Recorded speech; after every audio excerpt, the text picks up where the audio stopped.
Everyone. सो आज का हमारा टॉपिक है conjugate of a complex number. तो चलिए स्टार्ट करते हैं। Conjugate of a complex number, तो जैसा कि हम जानते हैं कॉम्प्लेक्स नंबर क्या है, z equal to a plus i b. एक जनरल कॉम्प्लेक्स नंबर यही होता है। कॉन्जुगेट की बात करूं तो कॉन्जुगेट में आपका z के ऊपर यहाँ पे बार लग जाता है, ये इसका सिंबलाइज्ड फॉर्म है। और जो आपका इमेजिनरी नंबर का साइन होता है, यानी कि i के साथ अगर प्लस है तो यहाँ माइनस हो जाएगा, अगर माइनस है तो प्लस हो जाएगा। Overall a minus i b हम लोग कह सकते हैं। इसको सिंपल सी लैंग्वेज में जाने तो कॉन्जुगेट में i जो होता है वो माइनस आई से रिप्लेस हो जाता है। i is replaced by minus I, यही होता है। अब जैसे कि इसकी कुछ प्रॉपर्टीज है, उस प्रॉपर्टीज के बारे में बात कर लें तो प्रॉपर्टी, और यहां पे प्रॉपर्टीज नंबर वन की बात करें, जैसे कहा गया कि अगर किसी कॉम्प्लेक्स नंबर का कॉन्जुगेट लिया गया और फिर इसका फिर से कॉन्जुगेट ले लिया गया तो जो ओरिजिनल z होगा वही आ जाएगा। Property number one. Property number two, अगर कहता है कि z1 प्लस z2 दो कॉम्प्लेक्स नंबर एडिशन में दिए हुए हैं और इनका कॉन्जुगेट निकालना हो एक साथ, तो आप इसको अलग अलग सेपरेट करके भी निकाल सकते हैं। मतलब z1 का कॉन्जुगेट प्लस z2 का कॉन्जुगेट, ये भी किया जा सकता है।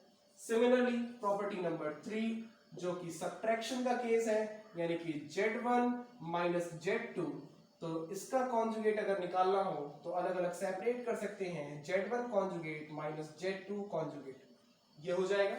सिमिलरली प्रॉपर्टी नंबर फोर, अगर मल्टीप्लिकेशन में बात करें, z1 z2 दिया हुआ है और इसका कॉन्जुगेट एक साथ निकालने को कहा है, तो आप अलग अलग सेपरेट कर सकते हैं z1 z2 इस तरह से।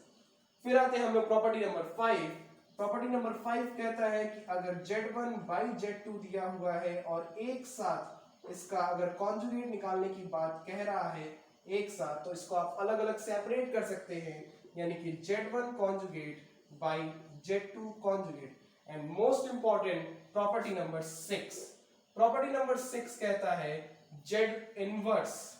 अगर z इनवर्स का आपको कॉन्जुगेट निकालना हो तो इसकी वैल्यू हो जाती है z मॉडुलस z, ओवरऑल कहते हैं शायद मॉडुलस ये z के z बार, यानी कि z का कॉन्जुगेट निकाला गया और साथ ही साथ हम लोग कहेंगे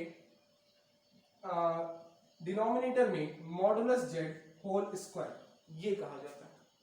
मतलब z इनवर्स का अगर कॉन्जुगेट निकालना है तो z का कॉन्जुगेट को डिवाइड कर दीजिए मॉडुलस z के स्क्वायर से। तो ये 6 प्रॉपर्टी होती हैं और इसी पे हम लोग क्वेश्चन स्टार्ट करते हैं। तो क्वेश्चन नंबर वन जो आज का हमारा है, मैं बात करूं question number one, find conjugate of, इस तरह से लिखा हुआ है और आपको सिंपल सा क्वेश्चन दिया है। मान लीजिए फर्स्ट क्वेश्चन 2 प्लस 3i ये दिया हुआ है और कॉन्जुगेट फाइंड आउट करना है। तो मैंने क्या कहा, i को रिप्लेस कर दीजिए माइनस i से। तो अगर हम लोग कहते हैं z की वैल्यू हो गई 2 प्लस 3i, तो इसका कॉन्जुगेट यानी कि बार ऑफ z की वैल्यू हो जाएगी, i को रिप्लेस करेंगे तो ये हो जाएगा 2 माइनस 3i। ओके, और फिर अगर कहता है, मान लीजिए सेकेंड क्वेश्चन आपको दिया हुआ है कि z की वैल्यू है 1 माइनस 2i और फाइंड करना है आपको, वैल्यू फाइंड करिए कॉन्जुगेट ऑफ z, या फिर वेरीफाई, मान लीजिए वेरीफाई करिए प्रॉपर्टी नंबर वन को। प्रॉपर्टी नंबर वन क्या है कि कॉन्जुगेट ऑफ z, इसका फिर से कॉन्जुगेट करेंगे तो z ही आना चाहिए। तो ये वेरिफिकेशन के लिए सबसे पहले आप कॉन्जुगेट निकाल लीजिए z बार। तो क्या हो जाएगा, 1 माइनस 2i का हो जाएगा 1 प्लस 2i, और फिर जब इसका कॉन्जुगेट निकालेंगे तो ये आपका फिर से i रिप्लेस हो जाएगा माइनस i से, तो ये हो जाएगा माइनस 1 माइनस 2i, और 1 माइनस 2i की वैल्यू क्या है, z है। तो z bar of bar equal to z verified. तो इस तरह से आप कॉन्जुगेट निकाल लेंगे किसी भी चीज का। तो आप इसका स्क्रीनशॉट ले लीजिए प्लीज। स्क्रीनशॉट ले लिया होगा आपने यहाँ तक। अब मैं क्वेश्चन नंबर 3 बता दूं जो कि थोड़ा अलग है। क्वेश्चन नंबर 3 में अगर कहता है कि 1 माइनस 2i और 3 माइनस 4i, ये आपको क्वेश्चन दिया है और इसका कॉन्जुगेट फाइंड आउट करना है, तो करेंगे क्या, इसको z1 सपोज कर लेंगे और इसको z2 सपोज कर लेंगे। अब Z1 की वैल्यू और Z2 की वैल्यू अगर मल्टीप्लाई में दी है तो प्रॉपर्टी नंबर यहाँ पे आप देखेंगे फोर्थ के अकॉर्डिंग क्या है कि Z1 Z2 का अगर कॉन्जुगेट निकालना हो तो आप अलग अलग सेपरेट कर सकते हैं, यानी कि Z1 कॉन्जुगेट और ये Z2 कॉन्जुगेट, ये हो गया। अब क्या करेंगे, Z1 का कॉन्जुगेट कितना हो जाएगा 1 + 2i और इसका कॉन्जुगेट निकालेंगे तो ये हो जाएगा 3 + 4i।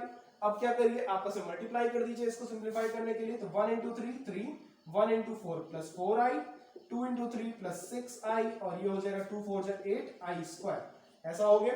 अब क्या कर सकते हैं, तो ये हो गया 3 8i², i² के लिए -1 तो ये हो गया -8 और ये आपका दोनों ऐड कर दे तो +10i, ओवरऑल यहाँ करेंगे तो -5 + 10i। तो आप इसका भी स्क्रीनशॉट ले लें, काफी अच्छा क्वेश्चन है ये। तो स्क्रीनशॉट ले लिया होगा आपने पूरे क्वेश्चन का, प्रॉपर्टीज का। हमारा ये वीडियो आपको पसंद आया हो तो हमारे चैनल को लाइक करें, शेयर करें, सब्सक्राइब करें। Thank you so much.